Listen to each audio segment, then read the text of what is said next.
Hi, I'm Jason Dubendorfer, IQS Specialist on the marketing team. Today we're going to talk about SQS software. Let's get started. And in this episode, we are going to add a tool and controller to our configuration. In the last episode, we added bolts on this wheel for a tightening process. But as you can see off to the left side, there's a red indicator. That is indicating that there's an issue with the software. What we did is we told the software that we need to tighten these bolts, but we did not tell them what to tighten it with. So what we'll do here is, you'll see here in red, is we need to assign a tool. So you can click the drop down. You can see we can manually do it. We have an STB or a TBP.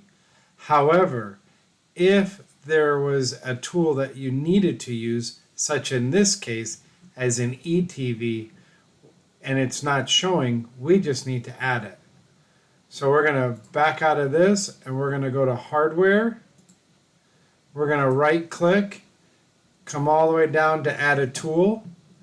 So what you do here is you pick, is it an open protocol tool such as our PowerFocus 3000, PowerFocus 4000, PowerFocus 6000, or our competitor tools that also communicate via open protocol.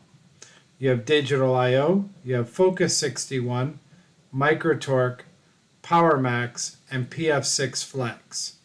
Today we're going to add an ETV, so that's a open protocol tool. First thing you do is put the IP address of the controller. We're going to do 192.168.11, and then you assign the port number. So the IP address will point the software to the controller, where the port number will point us to the direct tool that we want to use. Default is 4545. You can see here, since we already have a TBP and an STB, that would be 4545 and 4546. So we're going to make this 47. Now we also want to make sure that we label this tool, call this our ETV 33. We're going to apply that. Now you can see under hardware, it's populated there. We can come back to our bulk group, the drop down, we have the ETV 33, click that.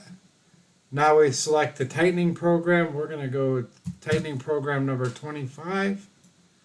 We're going to allow the operators to have 2 retries. We click apply, just like with every other step, to ensure that our changes are saved within the configuration. And that is how we add a tool and controller to our configuration file.